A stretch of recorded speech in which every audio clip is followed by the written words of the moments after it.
Psalm 60, a prayer for deliverance. To the leader, according to the lily of the covenant.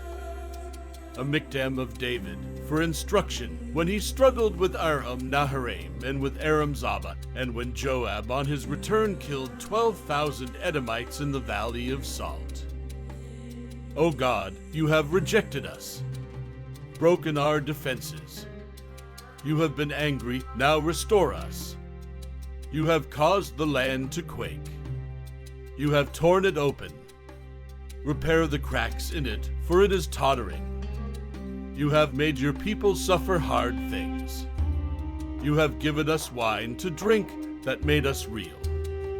You have set up a banner for those who fear you, to rally to it out of bowshot.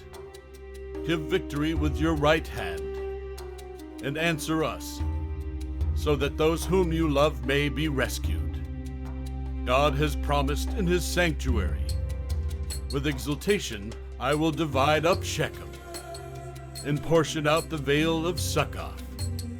Gilead is mine, and Manasseh is mine. Ephraim is my helmet. Judah is my scepter. Moab is my wash basin. On Edom I hurl my shoe. Over Philistia I shout in triumph. Who will bring me to the fortified city? Who will lead me to Edom? Have you not rejected us, O God? You do not go out, O God, with our armies. O grant us help against the foe, for human help is worthless. With God we shall do valiantly. It is he who will tread down our foes.